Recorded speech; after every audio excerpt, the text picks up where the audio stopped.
Hi, my name's Louise Pickford. I'm going to talk a little bit today about my experience as a heart kid / heart adult and some of the things that I've experienced in my time. I did do this as a live recording quite a few months ago, and unfortunately Facebook removed the video. So for those of you who watched that, I apologise that this is probably going to be quite repetitive in terms of that. And for those of you who didn't, hopefully I can be as authentic and answer as many of the questions that I did on that particular day. To start with, my condition is congenitally corrected transposition of the great arteries. I have a ventricle septal defect as well as pulmonary stenosis. I've got a permanent pacemaker, which I had put in when I was 16. I had the Fontan done when I was 9, which is obviously quite old by today's standards. I was sent quite a few questions, so I'll go through those kind of just as they were asked, and hopefully this helps someone or provides kind of a perspective that you may or may not have thought of in your Fontan journey, whichever that may be. So the first question was, do I suffer from headaches or migraines? The short answer is yes. I started getting them when I was probably about 9 years old. I really distinctly remember my first migraine. And I must say that as I get older, I'm getting them a lot less often and they're a lot less severe. I haven't found any real triggers for them. And obviously there's a lot of, conjecture about what may or may not help. I haven't found anything particularly useful or to avoid or particularly useful in treating them, apart from, if you can take Panadol straight away and or lay down in a dark, quiet room. But yeah, whether there's hormones involved or I'm not sure, but they're certainly getting far less frequent and far less severe as I get older. I do have headaches most days, but they're very background headaches that, I've kind of just learnt to adapt to, so they don't tend to interfere too much on a daily basis. The next question is, do you have fatigue or struggle with concentration for long periods of time?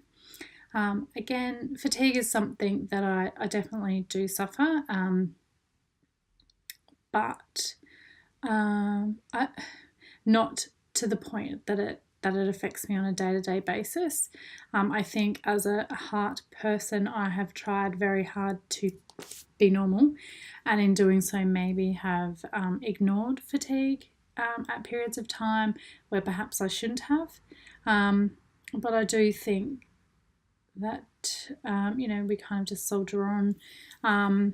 But I do find now, say, for example, if I've been for a long walk or done something that is a bit more physically strenuous, that I do need to lay down or have a little nap. And I probably never honoured that in the past, or as I am starting to now as a nearly 40-something. And I also find the concentration side of things, I don't think has been an issue for me.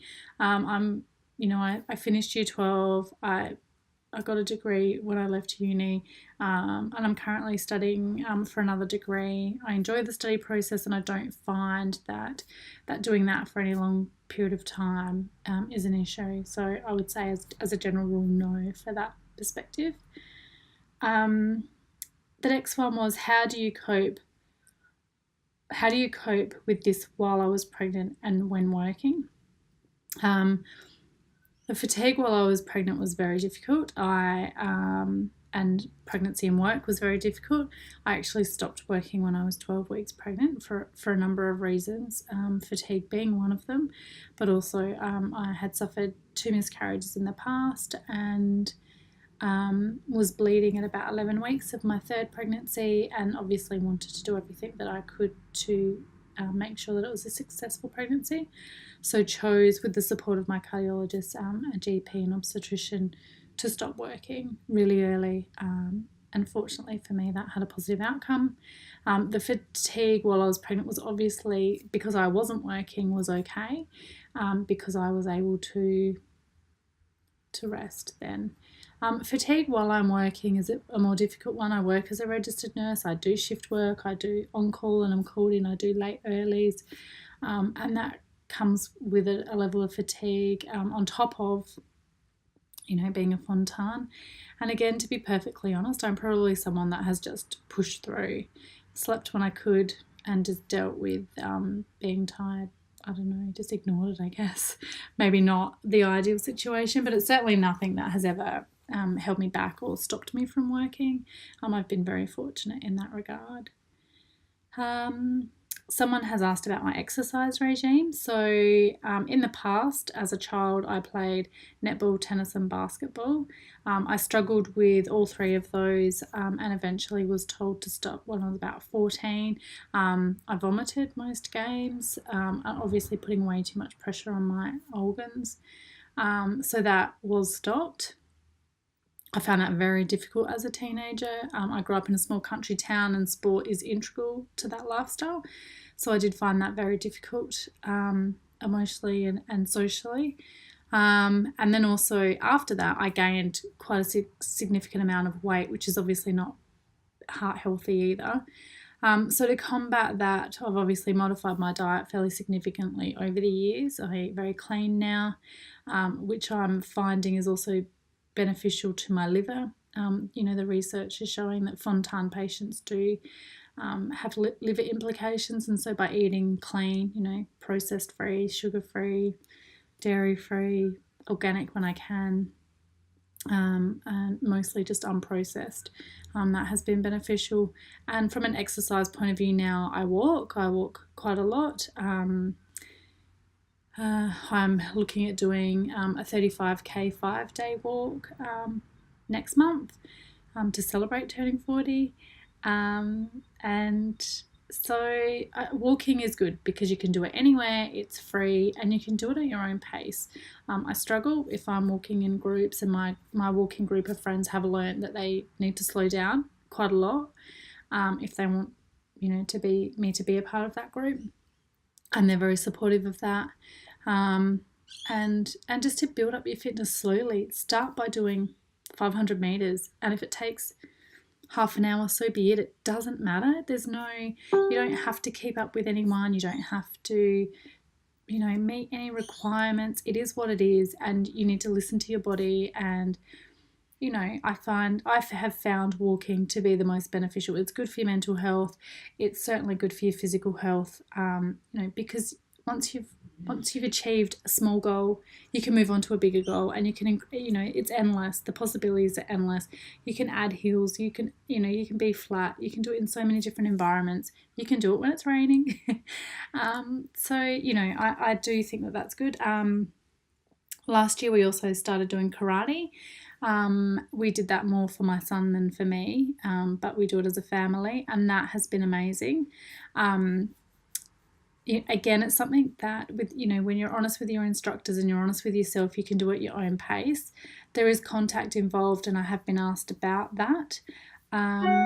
Again, I do, I'm at a lower level. I'm not at an elite level. So the sparring and the combat is very low key, and you can opt out at any point. You don't have to be involved in every aspect of that sport. I don't know how I'll go as you go up the ranks. Getting your belts and the days that you do your grading is real. The last grading I did, it was a really hot day in a hall with no air, and you're going through the kicks, continuously. And I was exhausted by the end of that, but I did it and I achieved something, and the feeling that you get from that was great. And I went home and had a sleep. So, I find sport. It's also a normalizing, aspect to someone who's, has a chronic illness. If you can be physically active, again, it's good for your mental health, but it is good for your self-esteem, and it is essentially good for your heart to build up. It's a muscle to build that up, but doing it in a level that's respectful to your body and doing it slowly.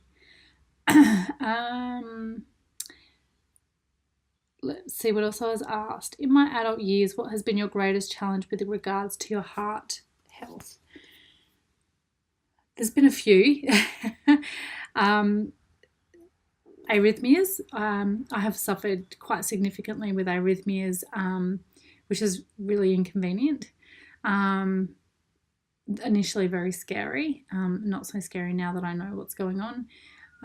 Mostly just inconvenient, and more so now that I have a young child. It's not as easy just to go to hospital and get fit, sit there until they decide that they want to do a conversion, or wait for the drugs to kick in. Or you've got a young one at home, so that's definitely a challenge. Although, again, I'm trying to manage my arrhythmias better by getting better sleep, getting exercise. I don't love being on beta blockers. I find them as exhausting as having a heart condition itself. So trying to get that right balance, of what you need so that you are healthy, but so that you can still maintain that quality of life that's obviously important. Depression has been something that I have struggled with from a really young age. I've seen a few different psychologists and counsellors over the years, and the depression was initially picked up by my cardiologist in Sydney. I thought I was having, something was going wrong with my heart, and after he did an assessment, said to me, actually, I think you're depressed. And then I was depressed about being depressed, but got help, and it has made such a significant difference. It's okay to feel sad that we don't have a life that, we might want. It's okay to grieve that, but you need to manage that and move forward. And by seeing someone who can help you do that, it really is quite a freeing experience. And acknowledging that depression is a normal part of having a chronic condition, but that you don't have to deal with it on your own, and that there are ways that that it can be managed. And probably the most recent challenge that I have had is the liver implications. I have cirrhosis of the liver. I have esophageal varices associated with that. So I've had to make some significant lifestyle changes. I was someone who had a drink, probably more than I ever should have. But when you're younger and the doctors are telling you, well, you need to weigh up your quality of life versus you need to be responsible for that. They're difficult decisions to make. Part of me regrets that I ever started drinking. Part of me thinks that was my life. I feel a bit frightened by it. I don't know what the future with my liver health will be, and nobody really does, which is, I guess, the unknown is what's scary about that. There's nothing that can be done to stop it from happening, really. It's just trying to be as liver healthy as possible. So, not only now do you have to be heart healthy, you've got to be liver healthy, and yes, they go hand in hand, but it's just another element to think about. And it did take me a while to come to terms with that. It wasn't something that I just went, oh, well, that's, life. I struggled with that for a while. I'm now at peace with it, and I now feel really happy with the decisions that I've made in terms of stopping alcohol consumption, and, like I said earlier, the clean eating to support my liver. And I think mostly that is because I don't just have myself to consider. I have a young son. He's 5. He started school today, and I'm slightly devastated about that. But that's another story. But, I have to consider him, and it does matter to me how long I'm here for. So I have had to make some adjustments, and there are adjustments that I'm happy to make, because ultimately, it's the outcome that I want. And yes, it might not fit, my current lifestyle or my previous lifestyle, but they're choices that we have. Let me see, what activities or resources have you found to be the most helpful navigating these challenges? And that would be, again, the psychologist has been instrumental in doing that. Other heart adults, I have a couple of really good friends that I've made out of the Fontan advisory education, the advisory committee, not to mention just the Fontan education days. And being able to talk to someone who really gets it has been, it's priceless. I have a very supportive family, but but no one quite gets it like another heart adult or another heart kid. So having that community or those connections, I think, is essential. Oh, this is interesting. It goes back into what we were talking. Looking back now and knowing what you know, what advice would I give? And I don't actually think I would give advice. I think everybody's journey is so very personal. Personally, I wished I was a little bit, I'd looked after myself a little bit more when I was younger. But in saying that, I have had an amazing life. And if my life wasn't to be a long-lived one, then I'm very grateful for the experiences that I've had. So I really don't think that you can give advice about or what you would change or what I could tell somebody else. It would be, listen to it. Or actually, I would. The advice I would give would be listen to your body. Don't ignore your body, because I probably did that for too long. I think being in tune with your body, but I think that for everyone, not just heart kids. I think there are, in our society, we do tend to ignore them and we don't listen to our bodies as much as we should. So that would be my advice.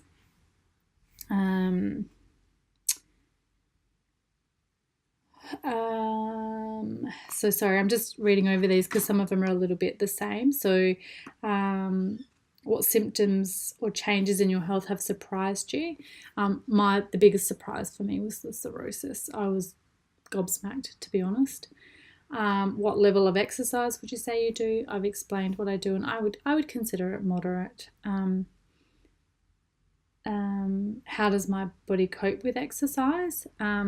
Interestingly, I'm not great in the mornings. I need to warm up, but the more you do, the better your body feels. I've gone through a period of time where now if I'm unfit and I start walking, I actually get chest pain.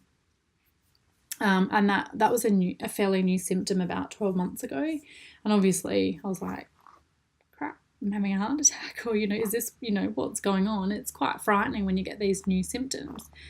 And they were investigated, and they were found to be quite safe. And that there was no, infarction type thing going on.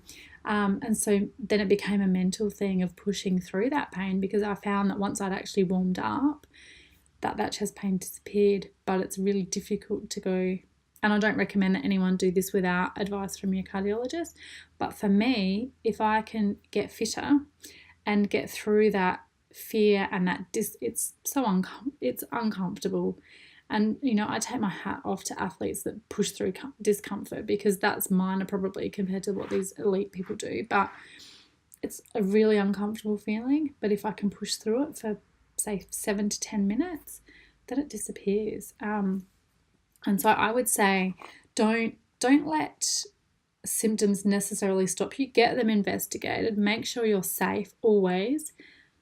But don't use having a heart condition as an excuse. If there is no real reason why you can't do it, give it a crack, because the benefit far outweighs the discomfort. Sorry, I'm getting a bit preachy. Now, how has meeting other adults with congenital heart disease impacted your personal outlook? Like I said before, it's invaluable. The people that I have met through the Fontan education days and the advisory committee is completely invaluable, and we don't talk often, but I just know that they're there if I'm having a really rough time, or if they're having a really rough time, I certainly hope they reach out to me. And I'm always more than happy to be contacted by anyone if I can offer some sort of support, because there's nothing like it in the world as someone who knows what you're going through on some level. So they're absolutely invaluable, and I thank the Fontan community for that, and for the crew that have organised the education days and providing us with that opportunity, because it's been, it was 30 years before I even had met another Fontan person. So that's quite incredible, because there's a lot of us. So yeah, I think that's a good thing. What advice would you give to parents of teenagers in relation to encouraging our Fontan young people to take control of their health and gain more independence coming into adulthood? This was a really difficult transition for me, and I'm happy to say that I feel like the system has improved and that there is support for teenagers transitioning into adulthood. It's really scary and quite overwhelming. When I first started going to my own appointments without my mum, I would cry and I would not understand why I was crying, but I just was so emotional, and I can still sometimes get emotional seeing a cardiologist. And I think it's just such a big part of your life that you underestimate the impact. Sorry, that hair's bugging me. So I would say, oh, sorry, I can't work it out on the camera. Anyway, it doesn't matter. I would say do it slowly. Start getting involved in your own care while your parents are still, coming to appointments with you. I think it's just change, and change is always difficult. You need to like the cardiologist that you're seeing. You need to feel safe and trust them. In Adelaide, we're very fortunate with Dr. Patrick Disney. He's amazing and very nurturing, and I do feel like a nurturing cardiologist is very useful, particularly when you're transitioning. But just let them do it. Let them be involved. Let them take control. Let them, early on, before you actually have to let go or they leave the nest, make sure they know when they need to fill their scripts and where to go and how to do that. How do they know how to make claims, Medicare or private health insurance? Let them book their own appointments, under your supervision initially, because all that stuff is really scary. So I would advise to let them do it as early as possible. And I don't know, maybe this is a generalisation, but I feel like heart kids or children with chronic diseases have a maturity level above their age. So from a mental perspective, they will be easily able to undertake that kind of task, as long as there are obviously no other issues going on. Okay, how would you describe your relationship to the hospital environment, given its environment you're so familiar with, one of anxiety or comfort? And I find this a really interesting question. I have no anxiety about hospital environments whatsoever. I find great comfort in them to the point where I became a nurse. And I think it's from a safety thing. I always was looked after. I always felt safe. Yes, some very uncomfortable and very unpleasant things happened to me, but I always came out of them and I always felt safe. I've always liked my cardiologist. I think that's a really big part of it. And so I have one of comfort, certainly not one of anxiety. And I think I don't know how, obviously a child psychologist would be able to work through this, but I think it's a matter of, acknowledging that these crappy things happen, but that they pass, that there's light at the end of the tunnel. And yes, they might happen frequently, and yes, they might happen over significant periods of time, but they do pass, and the unpleasantness passes. And I know that, my open heart surgery was when I was 9. I remember aspects of that, unpleasant aspects like chest drains, nasogastric tubes, and those things coming out, but I don't feel the pain of them anymore. I know I didn't like them, but the pain can't hurt me anymore. So it's a matter of acknowledging that they're unpleasant, but, moving beyond that. Okay, let's see, what else have we got here? How did this change for you when you were pregnant, given the different additional teams? Being pregnant with being a high-risk pregnancy was a very, very difficult thing. And this is where I think the health system fails somewhat, that my cardiologist didn't work within the hospital that was the best fit for me. We need a hospital that will take the child and the adult. The women's and children's in Adelaide don't do that. There was no adult intensive care unit, so I would have had to have been shipped to another hospital when Crosby was born. But the hospital that I ended up going to, my cardiologist isn't affiliated with that hospital. So you're bringing in teams that don't know you, don't know history, and yes, they liaise, but it is not the same. So I would say that you need to be well versed in your own health, in your own needs. I had issues. I feel like I had issues with my anticoagulation that was really badly managed in the end. I also found that once I'd had the baby, the obstetrics team disappeared. So the team that had been looking after me just disappeared, and I was taken over by a medical team that really didn't know me. So things fell apart. So I feel like, you need to kind of be in more control, bit more demanding maybe. I'm not a very demanding person, and maybe I should have been, but also well versed in what your needs are going to be, and that's difficult because you may not know, and I certainly didn't. In saying that, the care that I received while I was pregnant and through the birthing process, because it was born via cesarean, was phenomenal. I had an anaesthetist that saw me 3 or 4 times, had a plan written out for every single, whether I went into early labour, whether, I tried to have a natural birth, whether it was a cesarean, and, the drugs and the anaesthetic and the post-operative care and all of that sort of stuff was really well planned for every eventuality. And I think being well planned, my birth, like I said, was a cesarean. My son came 10 weeks early. But the actual process of the cesarean itself was fun. It felt like a party. It felt like we were celebrating. It was cool, calm, controlled. There was a huge amount of people in the room. I had 2 anaesthetic teams, the anaesthetist consultant for the public hospital I was in, the obstetrics team, the neonatal intensive care team. So there were a lot of people in there, and it kind of felt a bit like a party. It felt like we were really celebrating. So my experience from that perspective was very positive. Sorry, I've gone off topic slightly. Where were we up to? How do you feel having a Fontan circulation has affected your world as a parent post-pregnancy? And this is a really great question. One of the biggest things initially was my mortality.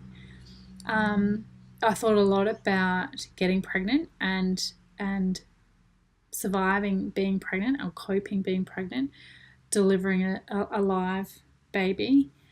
Did not think at all about what would happen once he was born, and that absolutely blindsided me.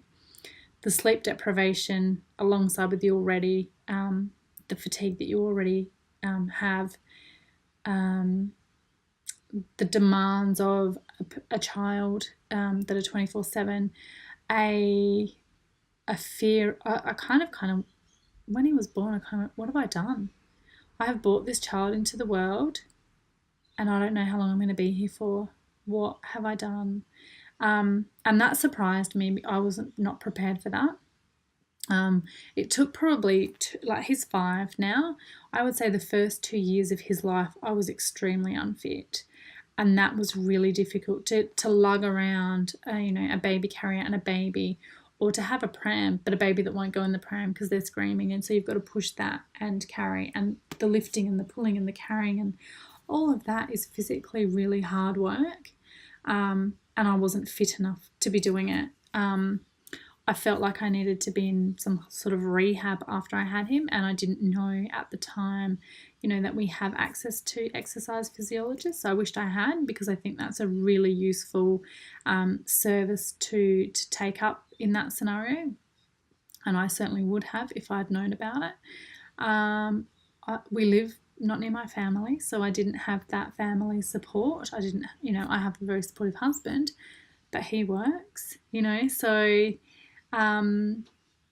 it's difficult. It's definitely difficult. But the mortality question was one that took me quite a while to come to terms with it. He's okay. I'm not going to fall off the face of the earth tomorrow. But I think it's something that, when you're young and you want a baby more than anything in the world, and nothing is going to stop you, that it's something that we don't consider, and I think that we should, because it's too late once they're here to then go, actually, this may not be the best decision for this child. The child's needs aren't actually thought about until they're here, and then that's all you think about. As opposed to pre-baby, it was all my needs and what I wanted and what I needed to feel like a complete person. In saying that, I've had a really positive outcome, and I would not change it for the world. And I am fitter now, and I can't keep up with him playing, but he's old enough now to understand that. And I do as much as I can. I guess the kids of chronic ill people learn the limitations of that and adapt to that as well. They're very adaptable. The other part of it is the fact that I will only ever have one child because of my heart condition. If I didn't have this heart condition, I would certainly be having more children. And I live with parent guilt that he's a single child. I came from a family of 4. My husband came from a family of 3 kids. We've got big families, so I definitely have that parent guilt. It doesn't help that he asks almost on a daily basis for a sibling. But, that's something that we will have to adapt to, and he's going to have to adapt to. Okay. Has my heart condition affected my study or employment? The short answer is no. Like I said, I work as a registered nurse. I worked full-time up until a while ago, probably close to 10 years ago now, and I was doing 4 days a week, so still, reasonable. I'm currently only working 2 days a week, but I'm also studying a degree and being a mum. So I feel like that hasn't affected my employment whatsoever. I'm not someone who chucks a sickie unless I'm sick, because I know how precious they are and that you need, I'm potentially going to need longer periods of time off at different points. But I think taking all your annual leave when you've got annual leave so that you get that break, and, and if you do need the time off, then taking it. I've always been really open and honest with my employers. I've never hidden anything. And I've always had really positive experiences. I've not experienced any discrimination. I know some people have. I've been really fortunate that I have not. So no, that hasn't affected me at all. Another good question is, how has my condition affected my relationships? This is a really good question, because I think it could be a really big issue for teenagers. I have a zipper. I have multiple zippers. And I guess I'm really fortunate that I was brought up in a very supportive family, a very supportive small country community. I never had really self-esteem issues. I never had body image issues. Well, I had kind of normal girl, I'm a bit fat body image issues, but I never had body image issues to do with my scars. And I feel really fortunate for that. I've always been really open and honest with people. Like my husband, when I met him, I told him probably on the first or second date.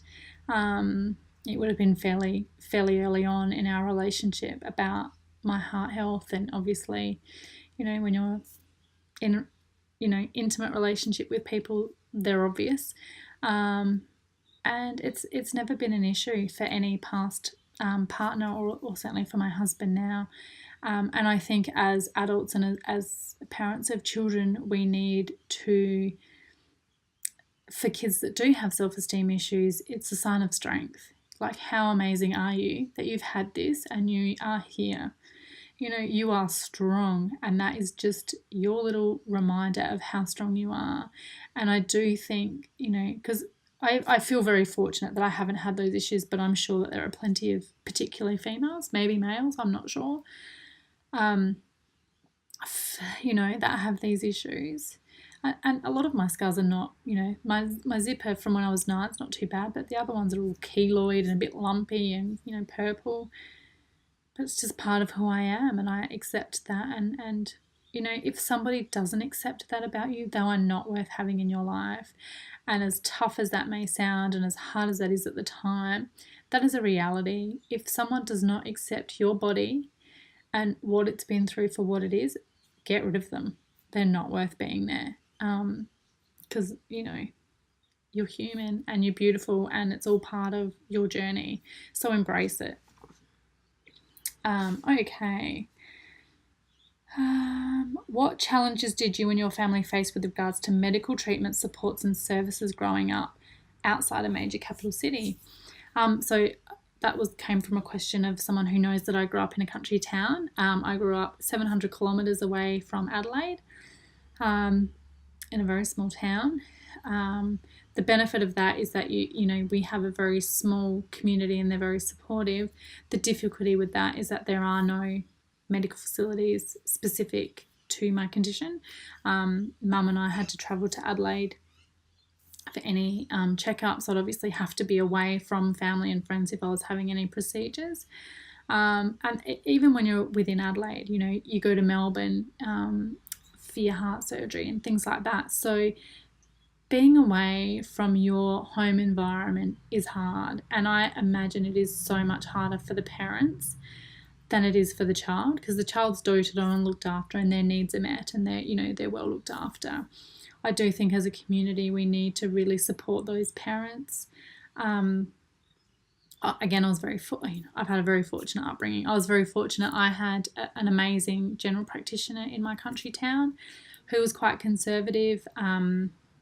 My mum, on the other hand, was a little bit less so. So I always tell the story of the first time I ever got the flu, I was probably about 15. And I went into rapid AF, so the fast heartbeat. And I was in that for a week before she took me to the hospital or to the GP.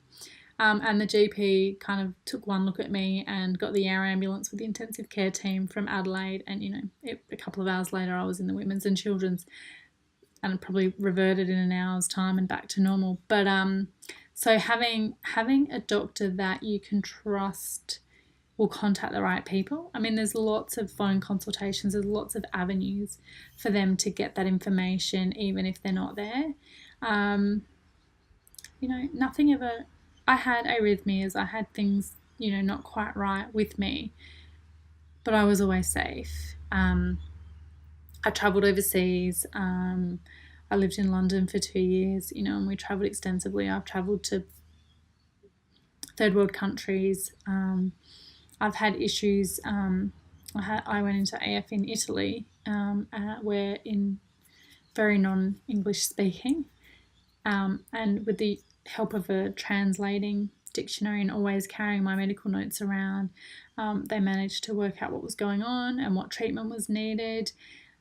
So where there's a will, there's a way. I travelled around Australia for a year, and that was after having a pacemaker replaced about 4 weeks, but not even, maybe 2 weeks before, and we were fairly remote for most of the time. We had an EPIRB if anything went dramatically wrong. Where there's a will, there's a way. I feel sad more so for, say, my sister, who didn't receive, say, heart kids support. Me having a heart condition affected her fairly significantly. So perhaps she didn't quite get the support that she needed. And I'm not sure about my parents, how they feel about what support they had. My mum was very much a out of sight, out of mind. What I don't know can't hurt me. Quite a kind of bury your head in the sand kind of a person, and that's how she coped. So I guess she was happy. I mean, they chose to live there, so they mustn't have. I wasn't the reason they chose to live a specific place, and I'm very grateful for that. But I mean, my parents' relationship ended, and whether that, having a chronic ill child had something to do with that, I don't know. It's not something I've ever broached with them, because it's not my responsibility. That's a decision that they made. So yeah, interesting. How do I feel about my future? I feel pretty good at the moment. That changes from day to day. At the moment, like I said, I'm training for a 35-kilometre 5-day walk in March. And so I'm fit because I'm looking after myself to do that. So I'm feeling really positive. There are some days where I really worry about what my future will be. I worry about niggles, a heartbeat that you're aware of that doesn't feel right. Is there something really dramatically going wrong, or is that just just today and it'll be gone tomorrow. When do I contact someone? When don't I? Am I a hypochondriac? Am I not? There are those sorts of things, but it's something that each person has to navigate. I guess their own way. I feel sad, it's a difficult one because I feel fortunate that I'm here because, I am among the older generation of the Fontan community, and they don't know a lot about the outcomes long term. I feel very lucky that I have been given this opportunity, but I wished that people knew. Of course, I wish people knew. So that's why I'm very glad to be a part of the Fontan research, so that future generations will know, to a degree, what outcomes are likely. I think it's important because I think mentally that really does help you cope. When I feel stressed or anxious about my health, what helps me cope? Again, that's going back to utilising your support network. So I would contact another heart adult who I feel very, we have a good connection and have a similar kind of story and a similar outlook. And I think that's important, is connecting with people who not only have similar procedures, but that they view life in a similar way. I would struggle if I was connected with someone who was a little bit doom and gloom, because it's not how I like to be. So this person has a very positive outlook as well, even though things are not always positive. It's kind of like getting the silver lining from that, or, compiling research or tips or this and that and the other. So that helps me cope, and also my own family and friends. My family are very grounding. My husband's very grounding. I'm certainly not wrapped up in cotton wool whatsoever, and it is what it is, and you just get on with it. And sometimes that might not be what you want to hear, but what's the alternative? So that's how we deal with it. We accept and acknowledge that that's the way it is. We sit with those feelings for however long we need to, but then we move forward, and the moving forward is the bit where you grow. And so that's the bit that I kind of appreciate. What do you want the medical world to understand about living with the Fontan circulation? Oh, that's such a good question. Oh, gosh.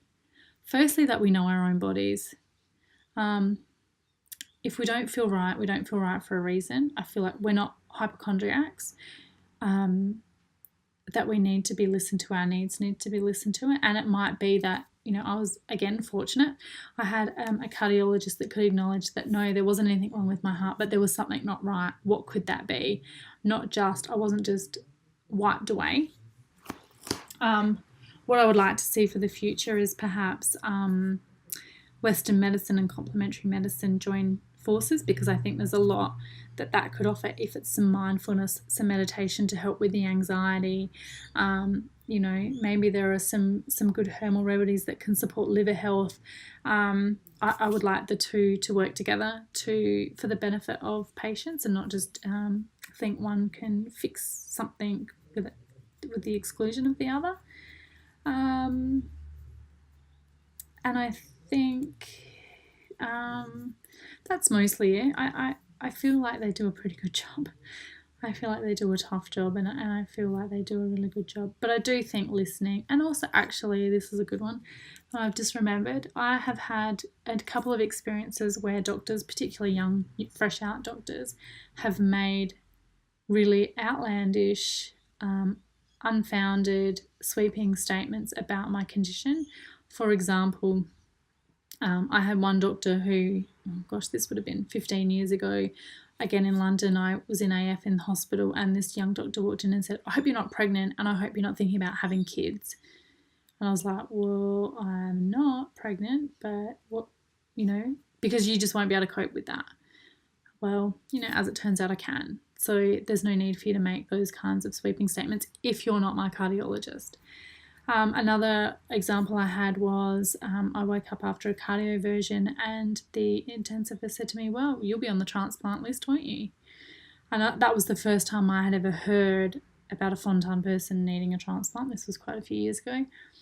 And I was gobsmacked and I was devastated. So You know, when you can't get in to see your cardiologist for another 6 months to ask, there's 6 months of stressing about something that I had no need to stress about. So I feel like doctors in general should, if they don't know, keep their mouths shut. And I would really like them to know that, because you place what you think is an offhand statement that's not going to impact someone can have devastating effects. So I think for them to not make sweeping generalized statements is what I would like them to know. Am I worried about my health in the future? I feel like I've covered that. Of course I'm worried, but we can only take one day as it comes, and if I can do everything in my power to keep myself as healthy for as long as healthy, then what more can I do? And then it goes on to pregnancy. What was I told about getting pregnant? From a young age, I was told that it wouldn't be possible. So I convinced myself that I wouldn't have a baby. And then in my mid-20s, something clicked in me that said, you need to be a mum. You know, this is something that you need to do. And it came from nowhere. I had convinced myself I was never going to have kids, didn't want them. So I was a bit gobsmacked by this. So then obviously had discussions with my cardiologist at the time, and they were very supportive of it. Gave me the risks, and very, very bluntly gave me the risks involved. Told me what they could offer in terms of support, what things that I would need to do. Like, for example, you can't just go and get pregnant. It needs to be planned with your medications and all that sort of stuff. And then with the support afterwards, I didn't find getting pregnant very easy, and I did have a couple of miscarriages. So I had fertility treatment, which was well supported by my cardiologist. So the attitude towards women with Fontan and pregnancy is changing, and has changed, and research is showing that it is possible in some scenarios. I would like to think of myself as a fairly fit Fontan patient. I don't know how people would go if they weren't, because it's tough. It is so taxing on your body in ways that you don't understand until you've done it, and no one can tell you. So I do think that obviously everything has to be done in consultation with your cardiologist, as long as you have a really good relationship, a good respect, and that they respect you and your needs as a person for your life. That's something to, to chat to about them. And I also think, and this is something that I ignored, and I probably shouldn't have, is taking into consideration how a pregnancy is going to affect those around you. It's only in the last year or so where people have come forward, since I've said I wouldn't mind having another child, which I'm not going to do, but where people have said, I couldn't do that again. I'm like, what do you mean? They're like, we were so stressed for you, for your baby. And so putting yourself through a pregnancy, although again the outcome is phenomenal, doesn't just affect you. So I think it's something that you don't just decide one day to do and then do it the next day. It needs to be done in consultation with sort of those around you. The people that you use as supports and that you rely on need to be included, or they need to be supported through it too. So I do think it's something not to take lightly. After having gone through this and knowing very well the information, what do you think that doctors should say to women who want to get pregnant? Well, I think just expanding on that, I think be very real about the realities of it. Perhaps talk a little bit more about the post-pregnancy, because the pregnancy part of it actually turns out to be part of the easiest, because it's short-lived. The effect that a child has on your life, and every child's different. Some sleep, mine doesn't. So I'm, 5 years into it, and people are saying, well, when do they sleep through the night? I'm like, do they ever? I'm not sure. So I think, just be really honest about the impact that it has. I don't think people should be told no. I think it should be a very personal, there should just be it should just be personalised. A, physically, is this a possibility? B, what are the consequences if you choose to do it? The very real consequences, because there are people that do go into heart failure. There are people who really struggle. I had a lot of issues. went into AF and had to be cardioverted at 20 weeks with a doctor that said, we would normally have an obstetrician here, but your baby won't survive if it goes into an arrhythmia and it has to be born, so we won't worry about that.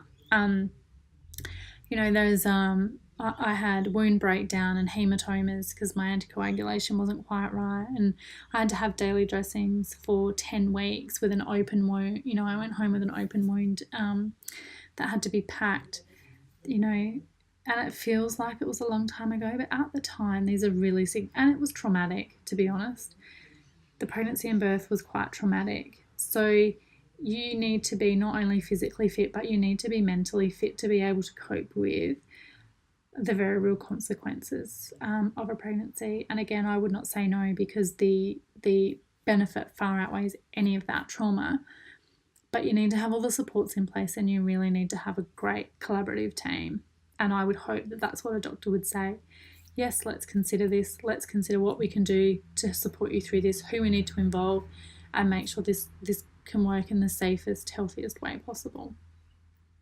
And I guess as a lasting comment, I would just like to say that through joining Heart Kids as an adult and through being involved in the Fontan community, there are amazing supports out there. There are amazing people that do amazing things. But what I do take away from it is that it is easy to become a heart kid. It is easy to become a person with congenital heart disease. And my personal opinion is that you are not a heart kid. You are a human who has a congenital heart condition. You are not defined by that. You are defined by your actions, by your beliefs, by your journey. You are not defined by a condition, and don't let it define you, because there is so much more to life than your condition. There is so much more to you than your condition. And I feel like sometimes it's easy to be pigeonholed, or it's easy to pigeonhole ourselves. And the reality is that it's one small part of a much, much bigger picture. And the other thing that I would take away is that always reach out, always, in any situation, if you are concerned, there is support there. It's not always easy to find, but it is there. And again, the Fontan community is a great community. Get involved, particularly if you can get involved in the research. I know at one of the education days it came up about, your kids have been through enough, don't put them through anymore. And I can tell you as someone who's been through a lot, put them through it, because the benefit to future generations is worth it, and they will be proud that they have been able to contribute to that.